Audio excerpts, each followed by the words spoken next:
Okay, so in order to reach a more diverse community and create a more inclusive world in our Labyrinth work, I feel like we need a framework in order to approach this. And the one that I've chosen is called Liberatory Consciousness by Barbara Love. And it builds on four steps. The first one is awareness. The second one is analysis. The third is action. And the fourth is accountability, allyship.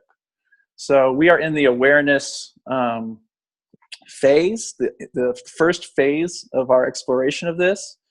And the awareness phase is something that we should be used to, because that works really well with Labyrinth walks, right? Being in awareness of the present,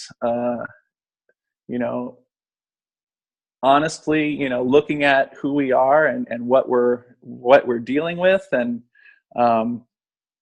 to me, my journey through the Labyrinth as the coordinator of World Labyrinth Day has been one of unfolding awareness about who we are as a community. And part of that awareness for me was acknowledging that something was not quite right, that we were missing groups of people, we were missing segments of the population, and that we had very low representation in many different ways. So, part of awareness is also looking at your shadow self, and things will come up that are difficult to see or difficult to honestly accept. And that's why I also want to do this work with you. And part of that is being able to listen and hear from you as to what your experience is with labyrinths in community. And also around the world, because the way that we use labyrinths in the United States could be very different than the way people use labyrinths in South Africa or in Japan, or even within the United States. I know there are many different ways of using the labyrinth, and I want to gain greater awareness about how people in different communities are using the labyrinth that we don't hear about normally. Because the typical TLS member, the typical member even of our Facebook group, is white, 45 years old or more, English speaking, from either the United States. The predominant members are from the US, or if not, they are from Canada, Australia, United Kingdom. They are generally Christian or from a Christian upbringing, female, and physically and mentally enabled. So outside of that, normative member, what is it like in communities of different age, of different language, different nationality, different religion, different race, different gender, orientation, and different ability. So I kind of want to open with just a question, a sharing of, what groups do you feel like we should be working harder to engage and listen to and relate to? Because one of my ideas is to have a theme for each of these circles for the next 2 months. And so I thought we could have a theme for the next circle to be Latinos, Spanish-speaking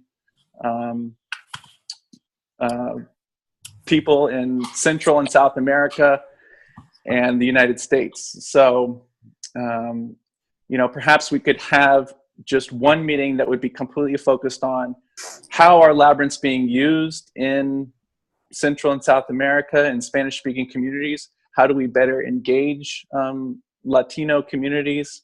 And then I would bring in 3 guests to kind of help shape and lead the conversation. And then people could come in with questions or experiences for those three guests from that community.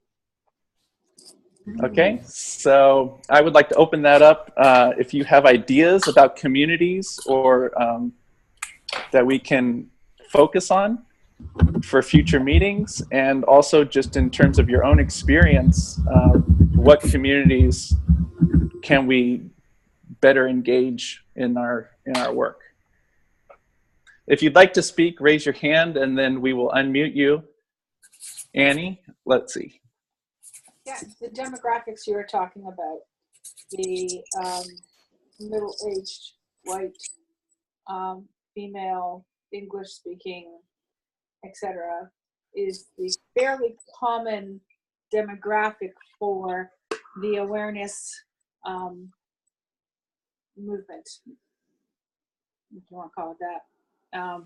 In pretty much every thing that I've done or put out there or worked on, if it wasn't Labyrinth related, if it was spiritually related or music related or anything else, that is the basic demographic. Not to say that there aren't men in there, but that is the basic demographic for that awareness movement. So I'm not sure if we're trying to get past a bigger demographic issue with this particular thing.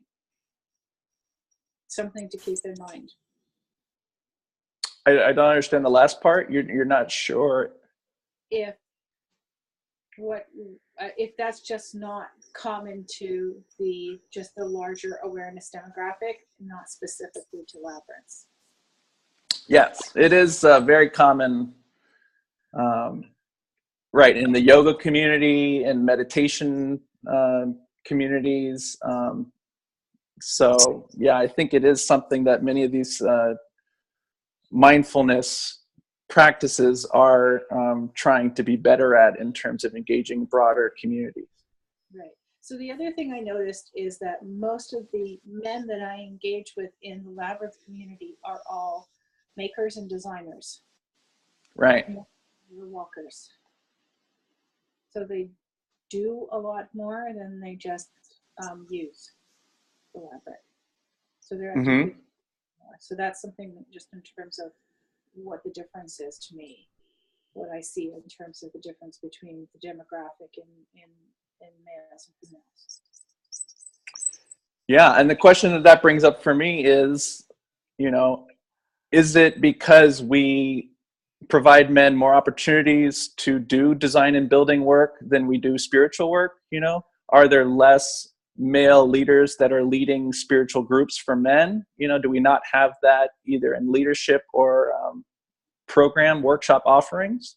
Or is it that men are more inclined to be in design and building and that's their entry point into Labyrinths? So we could do a focus on men, for a future group in terms of how do we better engage, men in Labyrinth work and in other communities. That's all I wanted to say. Thank you, Annie. Yeah.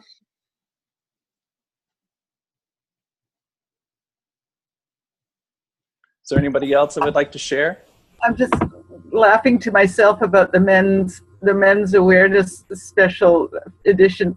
So we'd all the woke women have to stay home for that, right? So you would just invite guys. So, I told you so. And the larger question really is: are we problematizing something that isn't a problem? I'm just wondering. Because in response to, and it's true, that is who is at all the yoga classes and meditation classes, and women our age, that's who's got the energy and motivation for it, I think. I mean, why everyone doesn't, I don't know, and maybe I'm wrong, maybe everybody does, but that's who shows up by the millions to these things, is women our age. So I'm wondering does it fly in the face of nature to change that? Or as some of the things we came up with last time about special needs group accessing or using the Labyrinth or introducing the Labyrinth to specific need audiences, like teenagers. I mean, boy and girl and all color teenagers or and why I guess it's really, it troubles me, and maybe Annie, you could think about, maybe you have some, could respond, and I wish Carol Matthews were here too, is that when I wrote about the Borderlands projects, and some of us thought it would be a great idea to have a labyrinth on land that straddled the American-Canadian border, and the only land any of us could think of would be First Nations reserves, and that would mean having relationships with First Nations people sufficient to this not just be, oh, can we use your land, because it's the only one that's free of those kind of constraints of border, because they can, on their reserves, the cross-border reserves, they can cross back and forth, so the rules of border, of the international borders, don't apply on those places. So it's the only free space between the borders, so it would be the only free space to have a labyrinth. But that's not, as far as I know, and my knowledge of the First Nations Indigenous communities in Canada is so skinny, it's so limited, that I don't know who I would even talk to about that. So for me, the boundary is, I would like to be able to do that, but to approach a First Nations group in order for me to do my project would be such an act of colonialism that I couldn't do it. It would be such an act of, you have property and territory that I want to use. That's how it played out to me. Well, I see Annie's waving her hands. Okay. I actually do know people you could talk to about that, and I know how we could approach that in a way that actually would work. Do you? Yeah. Oh, yeah. I have a whole thing in my head. Oh, good. Tell. First Nations about labyrinths, and they're very embracing of the idea of labyrinths, and there's the whole. You and I need to talk aside from this. There's a whole that we could do, definitely. Oh, good. Thank you.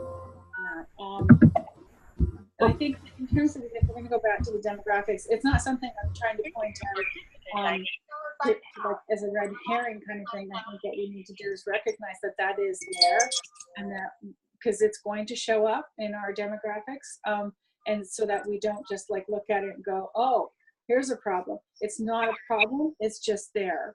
We have to just be aware of it. And if we're engaging with the population, we have wonderful tools to be able to do it, because we do have aspects of labyrinths that, like building, like designing, like things that are not just walking. That, I mean, people who want to use their brain in a different way. I love to design labyrinths and build labyrinths. I don't just walk them or facilitate them. I actually prefer to do the other exercises more, which seems to be why I connect more with the males in the group because they like those activities and I like those activities. So that's where I tend to sort of go more. And that's just the way my brain works. It's not necessarily whether I'm male or female. It's just there's an activity that I prefer because of the way my brain works, that I'm going over here where we talk about the designs and we talk about the, Lars, because we've had umpteen conversations about, whether this is a labyrinth or whether that's a labyrinth, and how, this design works and whether that, should work in that design, or all those other, little nitty-gritty aspects, whereas somebody who is strictly a facilitator or a walker really doesn't want to know anything about those things. It's a fascinating field because there are groups within groups within groups that you can have, and they can all be part of it and still not have to know all of it. Yeah, there's that's one of the things I love about Labyrinths too. There's so many entry points and opportunities to use the Labyrinth in so many different ways. So the thing that I wanted to build off on the men comment is that, I don't think it's the responsibility of the underrepresented group to bring themselves into the fold. So, I wouldn't create a men's group and then have that be separate and expect them to, rise up, in representation. Just like if we're going to create an African-American outreach, we're not going to expect them to have their own group. If they wanted to form their own group, then that would be one thing. And I think it would be, men can have spiritual groups, and it's nice to do that on your own. But in terms of our outreach, you don't have to be a member of the group, I feel, in order to work on creating inclusivity of that group. You don't have to be a man in order to try to bring more men into spiritual work, and to teach men. And then, what was the other thing? I lost it. But anyhow, so I just wanted to share that and open it up for someone else to speak. Yeah, Lars, I think Laverne had wanted to say something. Okay, right? Great. I'm going to try to unmute you there, Laverne. Oh, you're not unmuting. See if you can unmute yourself in the bottom left-hand corner. I think I'm muted. Oh, can you hear me? Yeah, we can hear you. Great. Hello, everybody. My name is Laverne. I'm new to Labyrinth in general. And I just want to say that I'm very excited that I will probably meet some of you at the summer school in Indiana. I've been very happy to hear today that I've got a partial scholarship for that summer school. So I'm very excited about that. Great. I work as a psychiatrist primarily. We have just built a labyrinth at our hospital with my suggestion.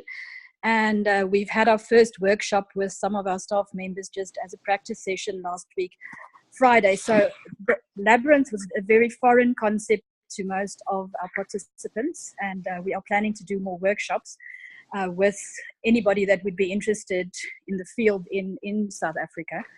The workshop is what you said, basically is mindfulness based, but it was very interesting to see how people that has never heard of the concept of a labyrinth, that are from different cultures, different ethnic groups, experienced the concept, and it was such a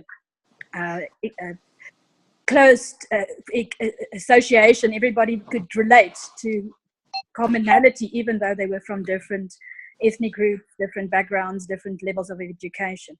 We've specifically made our labyrinths wheelchair friendly, so because our unit also has a neuro rehab and spinal injury component, so that the people at our unit can make use of the labyrinth in their wheelchairs, and it's one of the projects that we are looking forward to go ahead with in doing some of their group work in the labyrinth in their wheelchairs. And then in the mental health care unit, it's going to be used in a therapeutic way with meditation, with mindfulness for our mental health and substance abuse patients. We have a project for World Labyrinth Day in mind, and intuitively we have gone for a group that I've heard you mention, which is the youth. So we're looking at schools in our community to invite leaders from high schools in our community to start getting the word out there, getting the language out there, the language of the words of labyrinth, how labyrinths work, because in my limited experience at this point in time, it's quite a foreign concept to a lot of people, and a lot of people are not aware of even what the value and the concept of a labyrinth is. So we were looking at aiming a World Labyrinth Day project at the youth and schools, high schools specifically in our community, and leaders from the schools to take some of the concept of the labyrinth back to the schools. Great. Well, thank you so much, Laverne. Yeah, there's a lot of jumping off points there. Wheelchair accessibility could be another theme, or differently abled people, mental disability. How that could be a theme for one of our circles in the future.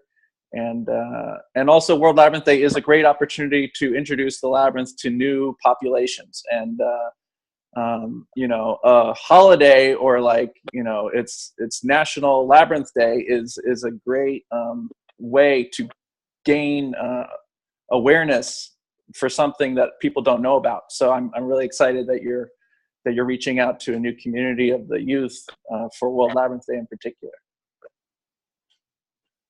Thank you. Okay, Janice or Sadell? Yeah, I just want to, this is just a real quick break because a couple of people have come into the room since we first came on, and I just want to remind folks that we do have a chat window. If you click on chat on the bottom buttons, If you you just came in recently, Lars, you were collecting names and where people are from and their emails, correct? For notifications of future, for future meetings, or what? I just want to. I couldn't. Yeah. Yeah. So we are also recording the meeting. So if you share your video or your audio, then that will be recorded. Just want you to be aware of that. If you'd like to share anonymously, do that in the text chat room. Thank you. Janice. Yes. So you asked, first of all, Lars, who we should reach out to. And I say everybody that doesn't look like me or sound like me. Yeah, so I just wanted to throw that out there. And people that do look like me and sound like me also. Laverne, did you say you're in Africa? That's right. I'm in South Africa. I'm in Johannesburg, but we also have a very big vision, which will definitely not happen this year. Maybe partially happen next year, and then definitely planning to happen in 2 years' time. To reach out to Southern African countries first, and then to look at the whole of Africa regarding Labyrinth. I work in the mental health field, as I said, and I have a lot of workshops that I do with other mental health hospitals and mental health care workers in neighboring countries. So it would just be a natural process to then do Labyrinth workshops with them. And that is certainly something we are going to explore. I think Southern Africa would be easy for me to access because I have a footprint there already, having done other workshops. We're thinking there's very early talks of partnering with a pharmaceutical company and possibly other sponsorships to look at maybe leaving even a labyrinth, actual physical built labyrinth at each mental hospital for people to use in future. But that's all very, very early work and will probably only happen next year and up to World Labyrinth Day. Well, you have some wonderful things going on. This is Janice in Chicago. So I was in contact with somebody from Africa last week. We actually talked just like we're talking right now for quite a long time. And he built his first labyrinth today. He was connected to me. He lives in a town called Kigali in Rwanda. Yeah. And he was connected to me by a regional rep. Her name's Susan Murphy, who goes to Africa a couple times a year. She's from Canada. And so I'd love to connect with you if you have any interest in being connected with Susan. And the gentleman in Africa that I talked to, his name is Julio Zagama.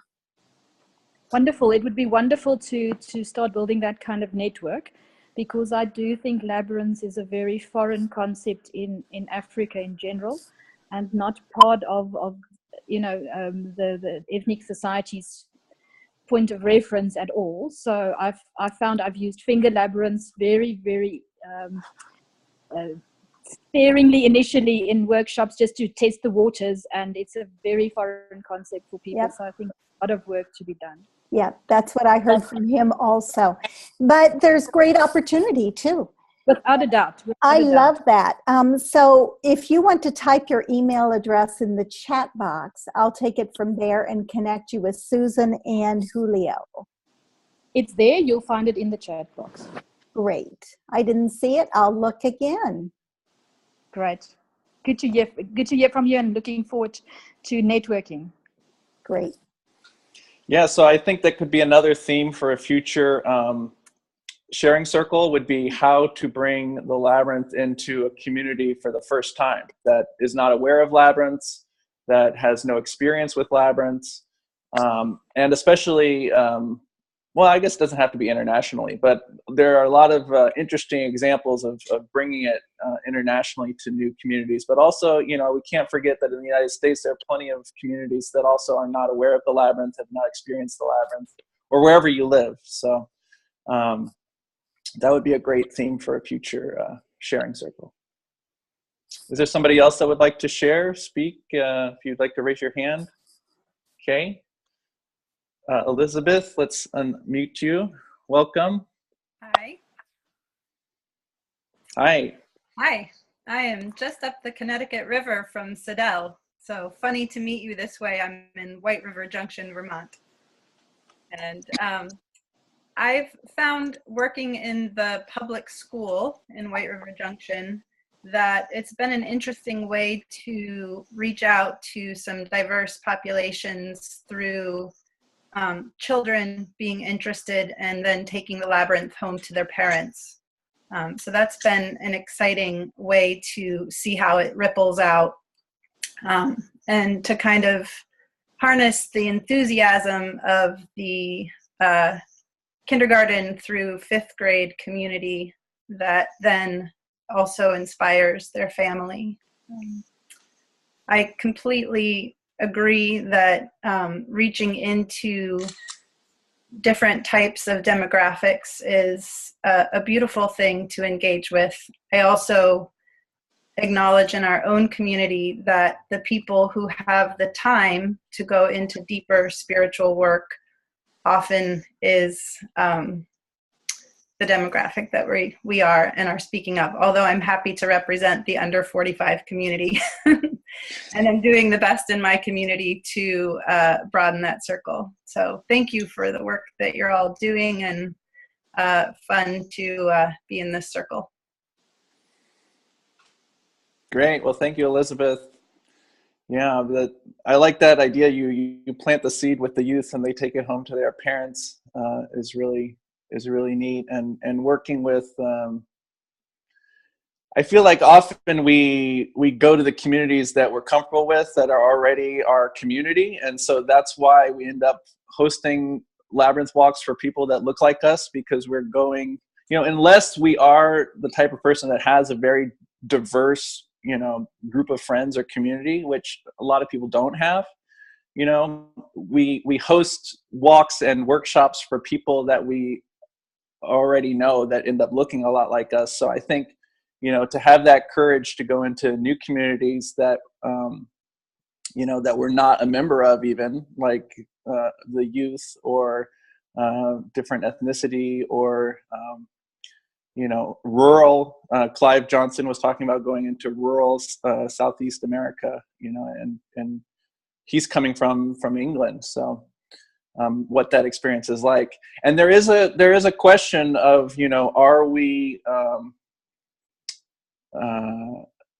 what you have to do it consciously and you have to do it thoughtfully, because, you don't want to force the Labyrinth on a community, and the Labyrinth may not be applicable to everyone in every situation. It certainly shouldn't be. And, you have to do it carefully and consciously, but you also don't want to not do it because of assumption that there would be not interest or experience with the Labyrinth. And I worked with a Native American chief on putting a Labyrinth on land in California. And we asked permission to put a Labyrinth on the land. And, I said, I don't know if you're aware of what a Labyrinth is, but we're thinking about putting this here. And he said, oh, I've walked a Labyrinth. He said, I've been to Chartres Cathedral and walked the Labyrinth at Chartres. And I thought, oh my gosh, and my assumption was, first I was hesitant because I didn't want to force something on him. And then second, I was ignorant that he would have that experience. And then he said, I think that the Labyrinth is a bridge between the native peoples of Europe and the Americas. And I think it's a very appropriate thing to put here on this land. And so it was a good lesson in me for just being engaged and asking permission. You don't want to go and put in a Labyrinth without permission in a community. But you also don't want to assume that you're offending people by bringing it to those spaces. So, other thoughts, sharing? I think Athena wanted to say. Athena came in late. Okay, great. Yeah. Hi. Hi. I happen to get in late because I'm taking care of a family matter. But I I am still interested to connect, but I just I'm applying for a grant to bring the Labyrinth to particular communities in Philadelphia. So I'm just waiting to hear back from those people, and also for the World Labyrinth Day, the park where I usually usually create a labyrinth for the Philadelphia Pagan Pride Day. I'm looking to create a labyrinth there, like I don't know, maybe during this summer month. So I'm just waiting to hear back from those people to see how involved I can get in the community to create doing so. So that I just wanted to give an update on what I've been doing so far with my labyrinth ideas. Great. Yeah, thank you, Athena. Yeah, well, it is great to work with World Labyrinth Day as an excuse to put labyrinths in places, especially temporarily. You know, especially if you a lot of people don't understand that labyrinths are two-dimensional and they can be temporary and not even leave a trace. So, you know, those would be you know, good things to include. And then to say, well, there is this national holiday, you know, we'd like to put this labyrinth in. It can help bring support to the project. And also the Labyrinth Society has a special projects component where you can apply for support from the Labyrinth Society. You can use the Labyrinth Society name for your project, and you can get up to $500 towards your Labyrinth project. So I just wanted you to be aware on the Labyrinth Society website, there's a special projects section that can help support you in that, either technically and or financially. That's good to know. Thank you. Sure. Lars, I actually just wanted to say something to Elizabeth. Hi, it's a fellow honor. And just, I just wanted to, not sure if you were aware of the Unitarian Church down in, it's Heartland Four Corners. Yes. Whoops. And you may want to connect with the pastor there. Yes, Hinika, I'm connected with. Okay. Yes. Cool. Yes. I live and work at the Center for Transformational Practice, and we've built 3 labyrinths here.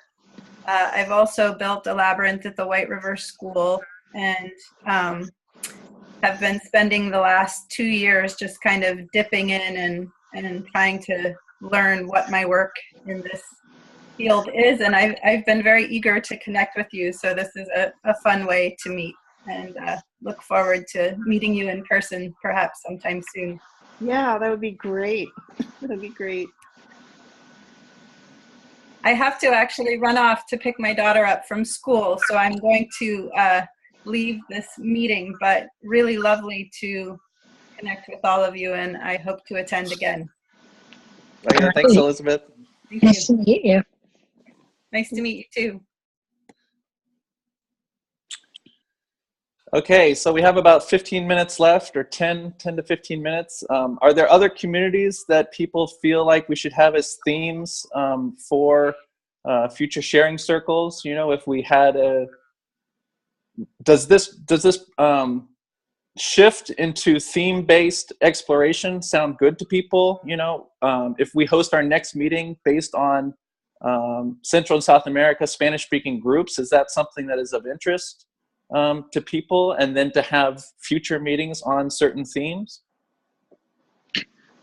I like the idea of having future meetings on themes. I'm not too familiar with the South America and Latin America areas in my neighborhood, in my area. So Yeah. not that I would disregard them, but one step at a time for me. I'm focusing on right now my community and also the Afro-American community for myself. Sorry. Yeah. Yeah. Yeah, great. Well, my hope would be, oh, Ruta? Hello, everyone, and I agree on your subject to talk about to have teams every time when we meet, and also I would be interesting about programs or how you're working with inmates in prison settings, because I put some efforts that Labyrinth would be appearing in our prison settings in Lithuania. So it's my challenge, upcoming challenge, and I am very keen to know what kind of programs or methods you use in prisons. And also with children and youth. Maybe Janice can share her experience. Hello, Rutha. Good to see you. So, the prison in Chicago is interested in mindfulness meditation weekly. This is a huge prison. It's adult focused. And looks like I will be doing that. I said that I don't have time till May to begin that. And they're also very interested in labyrinth walks with my labyrinth. So you and I should touch base, but I won't have any firsthand knowledge until after May. Okay. Yes, because in Lithuania, the labyrinth might be also created in spring in Šiauliai Remand prison, and it might be. I hope that it would be in the Lukiškės Remand prison, closed prison for serious inmates. So. Great. Well, with conversations around these topics, I think can also help inform us about other situations, because presenting in a prison could lead to ideas and reflections for people that work in schools. And you're forcing a population to participate in this experience. The kids are forced to go to school and show up, and their teacher tells them that they're going to walk this labyrinth, and the same thing could happen in a prison. So, and then working, with a Latino population, even though this is what I find fascinating, would be what would be the difference in working with a Latino population versus an African-American population and bringing the labyrinth to those different communities, And in some ways, the ideas and experiences could be very similar, and in other ways, they could be very different. And so that's something that I don't feel like we have any awareness about, in our facilitator training, in the Labyrinth Society workshops, is, how is it best to engage these different communities in their own way? Yeah. Sadell? I was just going to say that, if you did want to hold a themed chat that was specifically around issues like people in prisons, there are, bringing in other people. I know a couple of people in my area who were very involved and still are actually with the Northampton, Massachusetts prison. Sister Lori Villamere and Kathy Regali from the Western Massachusetts Labyrinth group. And it would be great to, if you had a panel of people who, like Janice and Ellen and other people who've worked in prisons, like Lori and Kathy.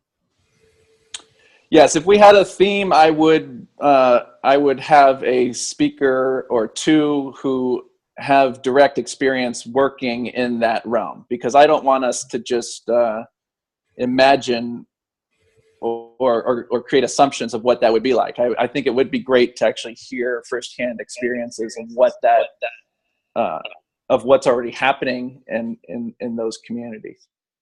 Because I'm not even completely aware of it. Yeah. Can you clarify for me, when you're talking about working with a particular group within their community, are you talking about in their community outside of their normal world? Meaning, if you're talking to a Latino about a Latino group, for example, are we talking about outside of Mexico? Or are we talking about inside of Mexico? Because in their own worlds, they're not considered a different demographic. They're only considered a different demographic in a world where they're different than the demographic around them. So I'm trying to understand what you're targeting. Who are, like, how, where are you going? Are you going to a different country where that is the norm, or are you going to a specific group within a group of a country where there's lots of different people?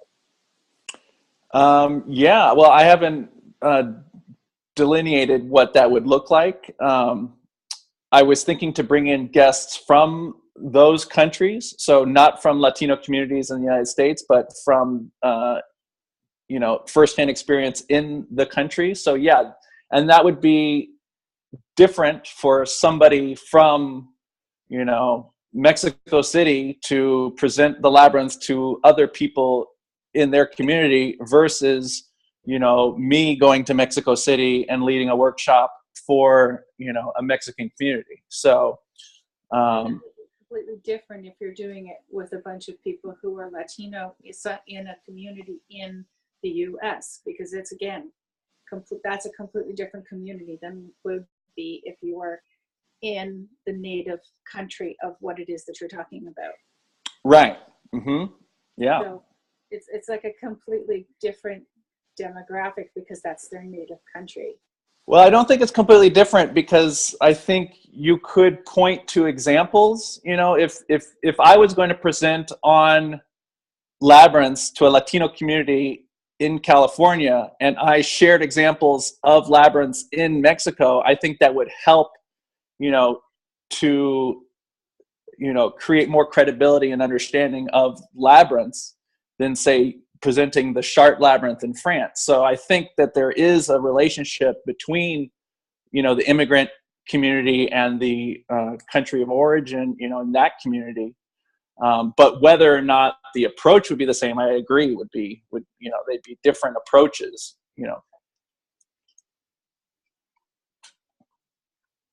Vanessa is speaking. You have to unmute yourself. I was just muttering, I was going, that's a really interesting question. That's really an interesting situation of the difference between the Mexican, say, the immigrant community and the host community and who they are at home. But I'm still on Annie's discussion about First Nations, and I think it'd be a really worthwhile session to talk about, well, how do you go and how do you approach people that look different from you?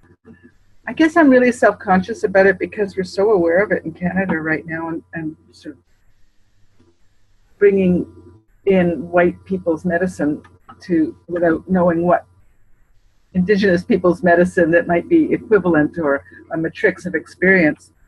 Like you hear a lot, and I'm just this is my ignorance speaking, and since I wrote that whole thing in the summer, I did take courses on Indigenous culture, and I thought, oh man, there's so much I don't know here.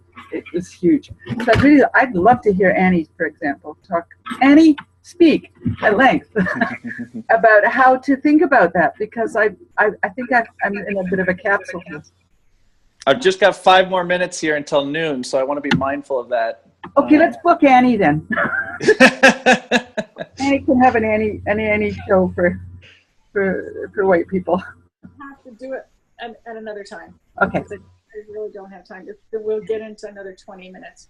Yeah, well, we could have a focus on Native peoples in different areas, and that applies to even places like Australia and other areas that are working with Aboriginal community, or and so Canada, I know you're doing a much better job than the United States in terms of engaging.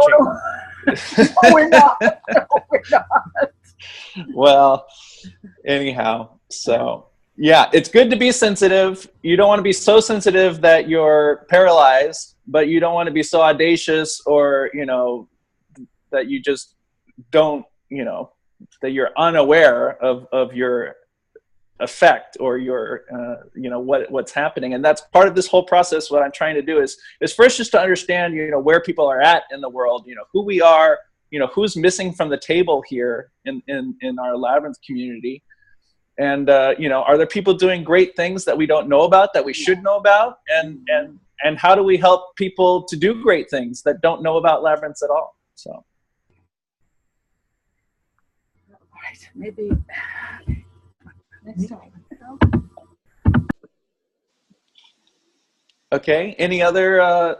Is there any other final thoughts here? Somebody else that would like to share in the last that we haven't heard from? Is there anybody that, I guess everybody here we've heard from, except for Peggy, maybe is listening in. And also, there's somebody that's called in. It looks like there's someone has called in 904 number. I can unmute them if you wanted to say anything. No. Okay. All right, then I'll close the session and really express appreciation again for those that have participated and shared today. If you've left your email address in the chat room, then I will endeavor to send you a link to this video, and you can provide feedback about future topics. And thank you very much for participating in the second sharing circle, and we will do it again hopefully in 2 weeks. So enjoy your labyrinth life, and we'll see you further down the path. Bye-bye.